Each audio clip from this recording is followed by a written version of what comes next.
The first time I realized the war could end my life without a bullet, a man in polished boots shoved me aside and laughed. It was not on a battlefield, it was inside a command tent, where rules mattered more than people. Everyone heard it, no one reacted, and I understood something cold and permanent in that moment.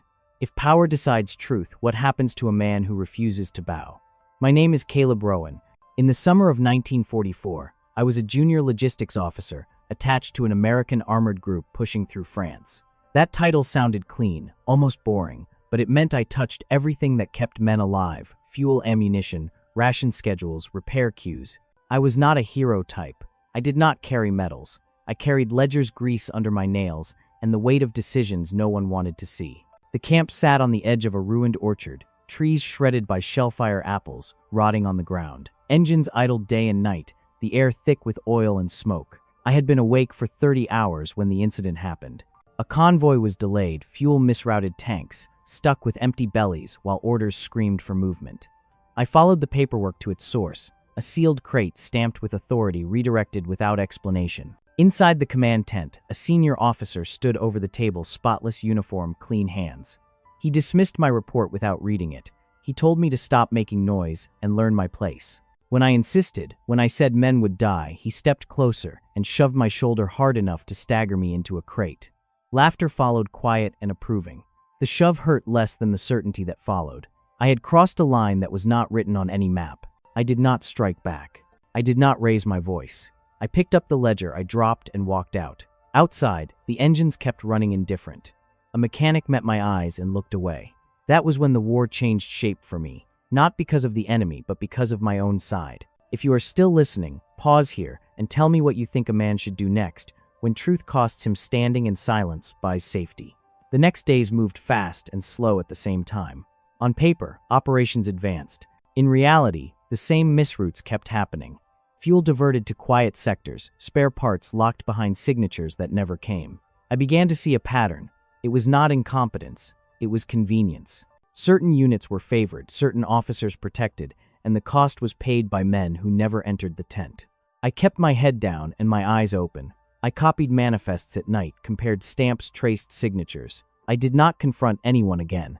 I learned the rhythm of authority, how decisions flowed around accountability, like water around stone. The senior officer who shoved me appeared everywhere, smiling for photographs, praised for efficiency. The numbers said otherwise. My first real twist came by accident. A crate marked as emergency reserves arrived, opened lighter than recorded. Inside, I found replacement seals and filters meant for tanks already listed as destroyed. The paperwork said they were scrapped. The reality sat in my hands. Someone was declaring losses early to free supplies elsewhere. That elsewhere pointed back to the same polished boots. I faced a choice then. I could file a report and watch it disappear. Or I could keep collecting quietly, patiently. I chose patience. It felt like betrayal at first, but it was strategy. Every night I built a second ledger, clean columns, dates, initials. I did not alter a thing. I only mirrored reality. Pressure mounted as the advance tightened. Orders demanded speed. Speed magnified every lie. Tanks stalled again. A crew slept beside their machine, waiting for fuel that existed on paper only. I stood with them and said nothing. I hated the silence, but I knew it was temporary.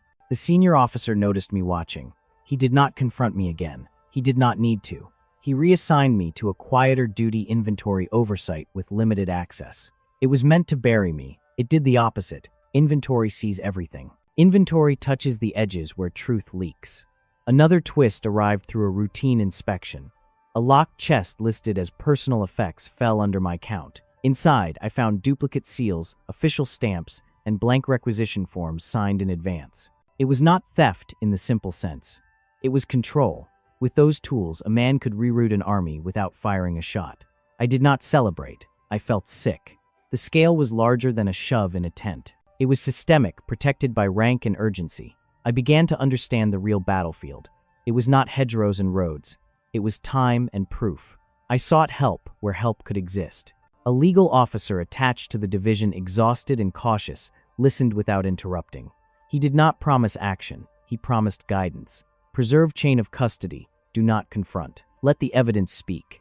His advice was not heroic. It was survivable. The senior officer escalated first. A rumor spread that I was difficult, slow, unreliable. A memo questioned my judgment. It was subtle and effective. I felt the ground soften under my feet. Friends grew distant. Doors closed. That was the moment. Doubt crept in. I wondered if I should stop if survival meant letting it go.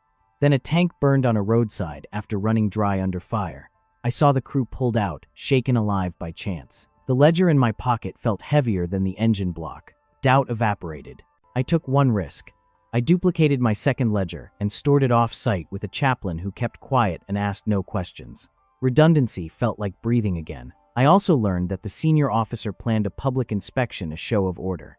He wanted applause. He would bring the paperwork with him. That was when I understood how this would end. Not with an accusation, not with a fist, but with timing. I would not confront him in private. I would let his own system carry the weight. As the inspection approached, my nights shortened and my notes sharpened. I rehearsed nothing. I waited. The engines kept running. The orchard stayed silent. And the man in polished boots prepared to smile again. What he did not know was that the war he thought he controlled was about to read him back his own numbers in front of everyone who mattered. I learned quickly that patience does not mean stillness. It means moving without noise. The inspection day crept closer, and with it, the tightening of control. My access narrowed again, my hours shifted, my name moved lower on lists. None of that mattered. I had already copied what I needed, and I had learned where the cracks lived. Inventory is not numbers, it is habit, and habit betrays liars. The camp changed its posture as the senior officer prepared his walkthrough. Canvas was scrubbed, engines wiped faces, rehearsed their neutral smiles. I was reassigned to a side depot near a rail spur, a place meant to keep me invisible.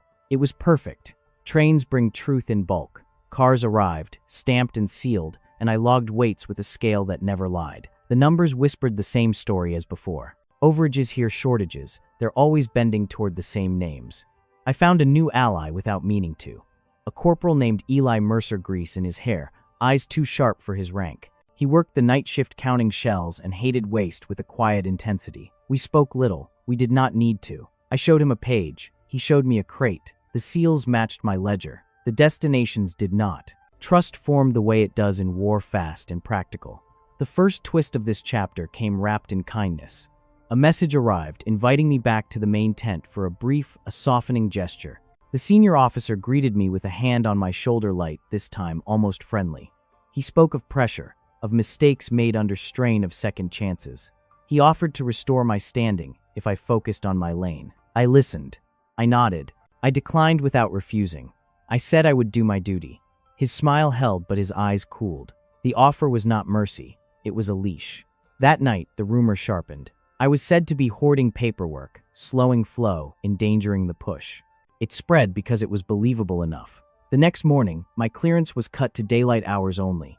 Eli stayed nights. We adapted. He memorized counts. I memorized routes. Between us, the picture stayed whole. Another turn came when a convoy diverted under orders that bypassed the usual channels. I traced the paper to a temporary authorization valid for 6 hours, signed by a hand I knew too well. The cargo was not fuel or shells. It was replacement radios and encryption kits. Control of communication is control of narrative. I wrote it down. I copied the stamp. I felt the stakes rise. The legal officer checked in once briefly. He warned me that pressure would increase, that timing mattered more than volume. He said to wait for the inspection moment when hierarchy assembled itself. Evidence works best when it cannot be buried without witnesses. He did not tell me what to do. He trusted me to know. As days narrowed, the senior officer tightened his grip. He reassigned Eli to motor pool cleanup. He moved the scale from my depot. He ordered random audits designed to find fault in my work. They found none. That angered him more than failure would have. Authority hates resistance that does not fight back. I made a small mistake on purpose. I flagged a minor discrepancy that meant nothing, knowing it would trigger a review. The review brought clerks. Clerks bring files. Files bring eyes. While they counted bolts, I watched stamps move from folder to folder, and I noted who touched what. Patterns form under scrutiny. Another ledger page filled itself. The day before the inspection, rain turned the orchard to mud. Engines struggled. The push stalled again. Men waited beside machines that could not move. I stood with them and said nothing. Eli caught my eye from across the yard and nodded once. We were ready. Inspection morning arrived clean and loud. Boots polished. Flags straight. The senior officer moved like a host, confident, expansive. He spoke of efficiency, of lessons learned, of momentum. I stood at the edge with my clipboard, exactly where I was meant to be. When he reached the rail spur, he gestured broadly and praised the flow. That was when the second twist landed. A train arrived early, unannounced, carrying the very radios I had traced. The seals were intact. The destination tag was wrong. The scale was back in place for show, and it told the truth in front of everyone. The numbers did not match the manifest the senior officer held. A murmur rippled. He laughed it off and blamed weather. I wrote nothing. I waited. A colonel asked for clarification. The senior officer waved a hand and produced an authorization. The stamp gleamed. I stepped forward and asked to verify the stamp against the depot registry. My voice did not shake. Silence thickened. The colonel nodded. The registry showed the stamp retired 2 weeks earlier. Not destroyed, retired. The chest of stamps I had found flickered in my mind. The senior officer argued procedure. The colonel asked for the chest. It appeared carried by a clerk who looked confused. Inside lay the truth, quiet and damning. Duplicate seals, blank forms, control made visible. The camp exhaled. Not relief, not yet, but attention. The senior officer did not shout. He did not threaten. He smiled thinly and suggested a misunderstanding, a clerk error, a wartime necessity. He turned to me and spoke my name as if it were an accusation. I met his eyes and said nothing. The ledgers spoke for me as Eli placed them on the table. The colonel ordered a pause. Guards appeared without drama. The inspection ended where it stood. Files moved hands. Authority shifted weight. I felt the ground firm beneath my boots for the first time in weeks. But power does not fall cleanly. As the senior officer was escorted away, he leaned close and whispered that I had made enemies I could not see. His breath smelled of mint. His voice carried certainty. I watched him go and wondered which doors would close next and which would open when the war decided what it wanted from me. The aftermath did not arrive like justice. It arrived like fog, quiet, slow, and disorienting. Orders changed without explanation. Names disappeared from rosters. The senior officer was not arrested, not yet. He was reassigned, pending review, a phrase that sounds clean and means nothing. The camp returned to motion, but the current had shifted, and everyone felt it. I was moved again, this time upward and sideways, attached to a temporary review cell that answered directly to division command. It looked like trust. It felt like isolation. Eli was sent back to his unit with a handshake and no promise. We did not speak. We did not need to. The ledger had already crossed the line where memory becomes record. The third chapter of this war taught me that exposure invites counterattack. Within hours, a memo circulated questioning my methods, not the facts. It spoke of morale, of disruption, of overreach. It never said my name, but it did not need to. The language was familiar, the same tone the senior officer used when he shoved me and laughed. Power does not disappear. It adapts. My first meeting with the review cell was polite and cold.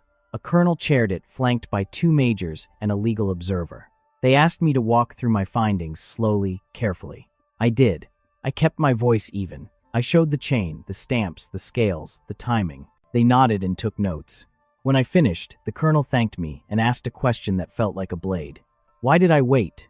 I answered honestly. Because reports disappear, because evidence needs witnesses, because men were already dying, and I needed certainty. The room stayed quiet. The legal observer wrote something and did not look up. The twist of this chapter came from outside the tent. News traveled faster than paperwork.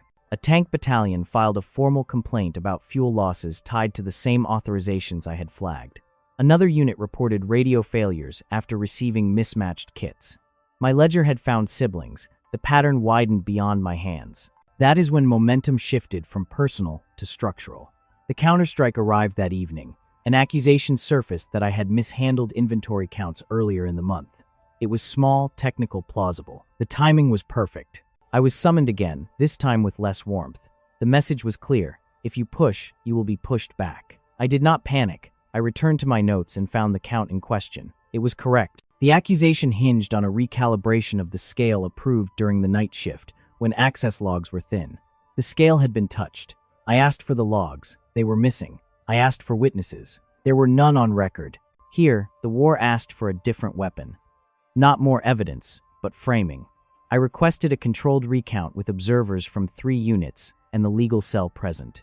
The request itself was a risk. It signaled confidence. It invited scrutiny. It also forced the truth into daylight. The recount happened under a gray sky. Crates opened. Numbers spoke. The scale read clean. The accusation collapsed without noise. No apology followed. None was expected. the fog thinned. A quieter twist followed, more dangerous because it felt human. The senior officer sent a message requesting a conversation. He framed it as closure. He acknowledged excesses. He spoke of pressure, of survival, of doing what was necessary. He said he had protected the push. He implied I had endangered it. I met him in a neutral space with a legal observer present. He did not shout. He did not threaten. He tried something older. He tried to make me complicit by understanding. He said, the war rewards those who bend. He said, idealism costs lives. I listened. I felt the pull. It is easy to confuse cynicism with wisdom when tired. I told him one thing, that bending the truth breaks trust faster than steel breaks under fire. He smiled sadly. He said, trust is a luxury. The observer cleared his throat. The meeting ended. That night I could not sleep. Doubt returned wearing new clothes. What if he was right? What if the cost of purity was delay? I walked the line of parked tanks and listened to cooling engines tick. I remembered the crew pulled from the burning roadside. I remembered the ledger wait. Doubt left again. The review cell moved faster after that. Witnesses were called. The chest of stamps was logged. Communications audits began. Each step felt small. Together they built a slope too steep to ignore. The senior officer was suspended pending formal charges. The word pending still hung heavy. Power clings. The chapter closed with a warning delivered softly. A major from command pulled me aside and said this was bigger than one man now. He said I should be careful. I asked what careful meant. He said careful meant patience again. As the rain returned and engines roared back to life, I realized patience had changed shape. It was no longer about waiting. It was about holding the line while the war decided whether it wanted truth or comfort and which of us it would spend to get it. The fourth phase began with distance. I was ordered away from the camp that had become my whole horizon and sent to a regional depot near a river crossing where maps mattered more than faces. The transfer was framed as protection, a cooling-off period, while the review expanded. It felt like exile. The war kept moving, and I was pushed to the margin, close enough to watch but too far to touch. Distance sharpened perspective. The depot fed 3 fronts, and every delay rippled outward. I watched schedules bend under pressure, watched shortcuts tempt men who were tired and afraid. The system did not need villains to fail. It only needed silence. I kept my notebook close and my mouth shut. I counted. I listened. I waited for the pattern to repeat. It did, but not how I expected. A new authorization appeared, clean and legal, signed by a different hand. The language echoed the old tricks without copying them. Supplies shifted again. Radios paired wrong fuel, arriving late. The senior officer was suspended, but his methods had learned to walk without him. That was the real twist. Removing a man does not remove a habit. I faced another choice. I could point backward and claim victory, or I could follow the habit forward and name it. The legal officer had warned me this would happen. Systems defend themselves. I asked permission to expand my review. It was granted with conditions. Observe only. Report through channels. No unilateral action. Careful again. The next days tested my restraint. I traced the new authorizations to a committee formed to streamline operations. Streamline is a beautiful word. It hides knives. The committee met weekly. Minutes were sparse. Decisions moved fast. I attended as a recorder, invisible by design. I wrote exactly what was said. I wrote what was not said, too. The twist came during a routine exercise. A unit failed to receive encrypted updates and rolled into a village blind. No casualties by luck. The report blamed weather and interference. My notes showed the radios had been mismatched 2 days earlier under committee guidance. No malice. Just speed rewarded over accuracy. The danger was larger than corruption. It was convenience. I presented the discrepancy quietly to the committee chair, a colonel with a reputation for results. He thanked me and closed the matter. 2 hours later, a memo warned against excessive documentation that could slow tempo. The message was subtle and sharp. I felt the old shove without a hand. I adapted again. Instead of confronting decisions, I measured outcomes. Delays, miscommunications, near misses. I plotted them on a map over time. The pattern glowed. I shared it with the legal officer and asked one question. How do you correct a habit without accusing a man? He smiled thinly and said, you change incentives. That night, I drafted a proposal that looked boring and felt dangerous. Tie authorization privileges to verified outcomes. Reward accuracy, not speed alone. Make mistakes visible without blame. It was policy, not accusation. I sent it up the chain with my data attached. The response surprised me. Command requested a briefing. Not the committee. Command. I traveled at dawn through fog and checkpoints, my notebook heavier than my pack. In the briefing room, faces listened without interruption. Questions came sharp and fair. When I finished, the room stayed quiet longer than comfort allows. Then the chair spoke. He said the war had taught them to prize motion, sometimes at the cost of sense. He said my map showed a truth they could not unsee. He ordered a pilot of the new incentives across the sector. Limited scope, measured results, no announcements. The backlash was immediate and quiet. The committee tightened, whispers returned. I was called naive, academic, dangerous to momentum. I did not answer. The pilot began. Authorizations slowed slightly. Accuracy rose sharply. Units noticed. Complaints dropped. The map cooled. A final twist of the chapter arrived from the past. The suspended senior officer submitted a statement blaming the committee for excesses and claiming he had been a scapegoat. He attached fragments of my early notes out of context to suggest collusion. It was clever. It forced the question of motive. I was summoned once more. This time, the room held more weight. I answered simply. I told the truth as I had recorded it. The data supported me. The colonel from the pilot spoke once and ended the doubt. As I left, the legal officer walked with me and said, the next step would not be clean.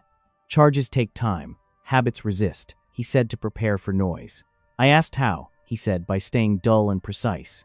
That night by the river, I watched water carry debris downstream, quiet and relentless.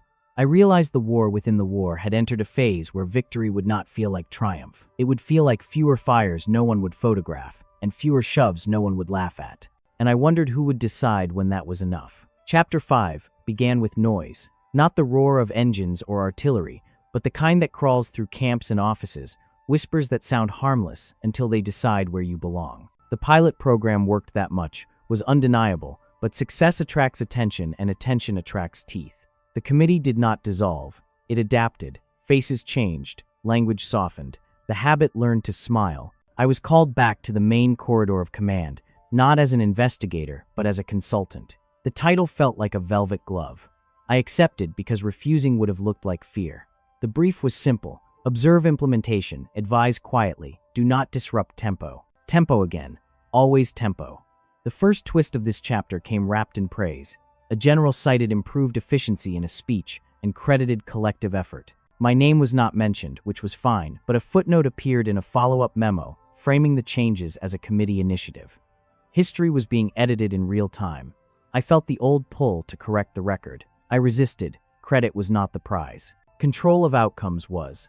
The backlash sharpened when a unit commander complained that the new checks slowed his advance by hours. He was right. The checks had forced a correction that saved fuel later, but that part came after his report. He was angry, decorated, and loud. His voice carried. The committee seized the moment and proposed exemptions for high-performing units. Exceptions are how habits return. I countered, without opposing. I asked for data. I asked to pilot exemptions with transparent metrics. If speed truly improved without cost, I would support it. The request sounded reasonable. It was also a trap. The exemptions passed narrowly. What followed felt inevitable. Within days, a misroute occurred under an exemption, then another.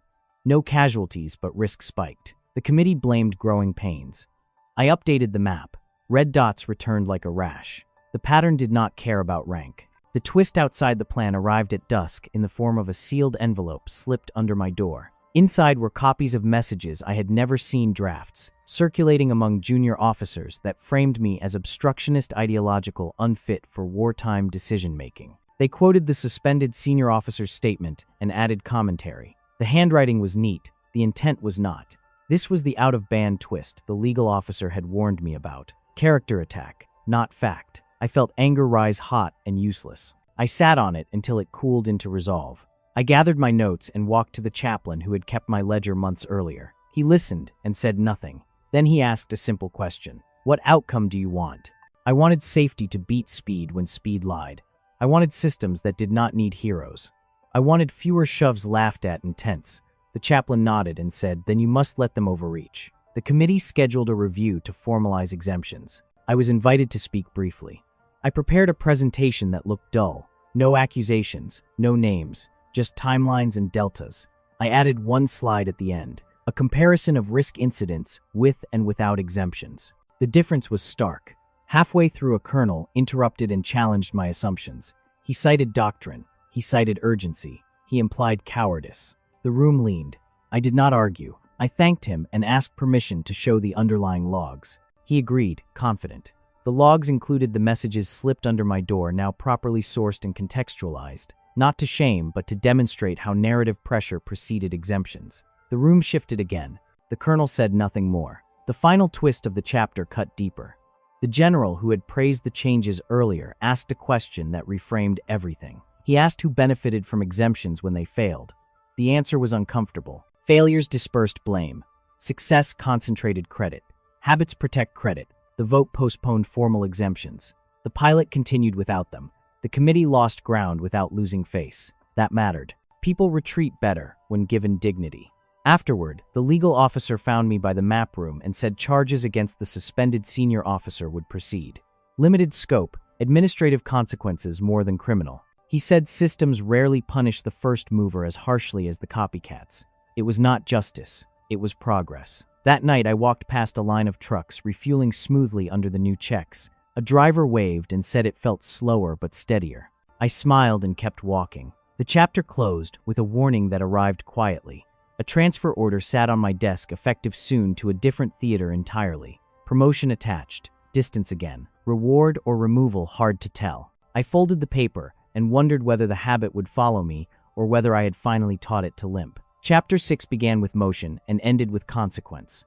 The transfer order moved faster than doubt. I arrived in the new theater with a clean slate and a reputation that traveled without details. Promotion brings light and shadow. People listen sooner. People also test sooner. I learned the ground, the routes, the rhythms, and I did not touch anything for a week. Patience had become a habit of its own. The system here looked different and felt familiar. Faster tempo, thinner margins, louder voices. I watched authorizations flow and felt the old pressure to simplify. The checks from the pilot program existed here only as rumor. I requested data quietly and received summaries that smoothed edges. Summaries are a choice. I asked for raw logs and got silence. The first twist arrived, disguised as urgency. A push demanded fuel beyond forecast. An authorization came stamped clean and late, bypassing the checks that should have caught a mismatch. The destination sat on a river bend with narrow bridges and no room for error. I flagged the risk and was told the window would close.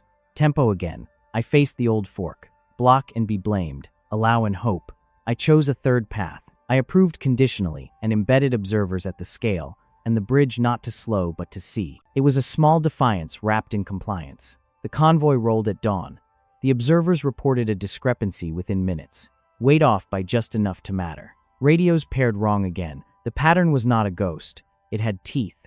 I halted the movement at the bridge under safety authority. The radio lit up, voices sharpened, the window threatened to slam. Here, the out-of-band twist struck hard. A message flashed across command channels, claiming I had exceeded authority and endangered the push. Names attached, rank attached. The language felt practiced. The habit had allies. I did not argue on the net. I asked for a single thing, a 10-minute pause to reconcile the discrepancy. I grounded the request in safety doctrine and cited recent incidents. Silence followed, then permission came clipped and resentful. The 10 minutes exposed the truth. The fuel was shorted to pad another lane. The radios would have failed at the bend. The convoy would have stalled under eyes. The observers sent photos and logs in real time. The bridge stayed quiet. The push waited. The climax of this chapter rose like weather. Command demanded accountability now, not later. A review convened on the spot with officers who had not rehearsed their lines. I laid out the chain without names first, then with names when asked. The pattern traced back through exemptions, granted quietly to favored units under pressure. It traced back to people who had learned to survive scrutiny by sharing blame. The general asked the question that ends arguments: who signed the final authorization? The answer landed heavy. The signature belonged to a rising star, decorated and protected. The room tensed. Careers hung in the air like smoke. I felt the pull to soften, to suggest mitigation, to preserve harmony. Then I remembered the shove in the tent and the laughter that followed. I remembered the burning roadside. I let the data stand without apology. The general ordered immediate suspension of the authorization network pending audit. He ordered the rising star relieved of command pending inquiry. He ordered the pilot checks implemented theater-wide without exemptions. The words came fast and clean. The room exhaled. The relief did not feel like victory. It felt like a cost paid up front. The push resumed, an hour later, slower and safer. The convoy crossed the bridge intact. The radios worked. No photographs marked the moment. Afterward, the legal officer called from far away and said this was the peak. He said consequences would cascade now. He said some would blame me for lost momentum, and others would thank me quietly. He said to expect noise. Noise came. Articles framed the halt as caution and as hesitation depending on the day. Whispers labeled me rigid. Promotions stalled and unstalled. None of it touched the map. The red dots stayed away. That night alone, doubt tried again. What if the war demanded speed above all? What if caution cost more later? I walked the river and listened to water slide past stone. The bridge stood. That was enough. The chapter closed with a letter stamped final. The inquiry substantiated findings. Administrative actions followed. No parade, no speech. Just a line in a file that would shape decisions long after names faded. I folded the letter and realized the habit had not been defeated. It had been taught a boundary, and boundaries change behavior only if they are enforced tomorrow. I wondered then whether I would be allowed to enforce it again, or whether this was the last stand before distance returned, wearing the mask of reward. Chapter 7 arrived without ceremony. That was how I knew it mattered. The war did not pause to congratulate anyone. It absorbed outcomes and moved on. Orders kept flowing. Engines kept turning. Men kept sleeping beside machines that might save or kill them, depending on decisions made far from noise. I stayed where I was not promoted, further not removed, simply used. The system adjusted in small ways that only counters notice. Checks became routine. Exemptions stopped being whispered and started being justified. Language shifted from urgency alone to urgency with verification. It was not clean. It was not perfect. It was enough to bend the habit into something less sharp. The final twist came from an unexpected direction. The general who had ordered the theater-wide changes requested a private briefing.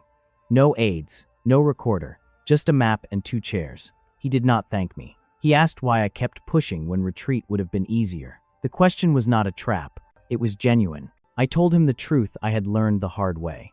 That power without friction drifts. That speed without feedback lies. That men who get shoved and laughed at either disappear or decide where their line is. I said my line was simple. If truth costs me comfort, I would pay it. He nodded and said, wars are won by momentum and lost by rot. He said rot hides best in convenience. He said my work had slowed rot, not stopped it, slowed it. He said that mattered. He stood and shook my hand once firm and brief. Then he sent me back to work. Weeks passed. The front moved. Losses mounted and eased. The checks held. When they failed loudly and were fixed. I received letters from units thanking no one in particular for steadier flow. I filed them and moved on. The suspended senior officer received his outcome quietly.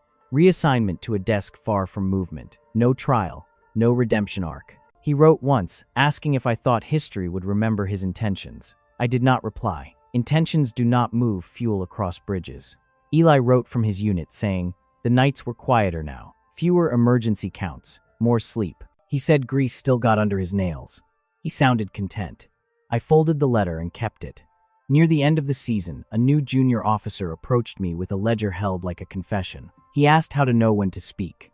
I told him to listen first, to write everything, to wait until the truth could not stand alone, to bring witnesses without naming them. He nodded and left. The habit learns from both sides. When the war finally shifted toward its end, no one gathered to mark what had happened inside the system. There were no citations for ledgers kept or bridges held by patients. There were only fewer stories about convoys lost to errors no one could explain.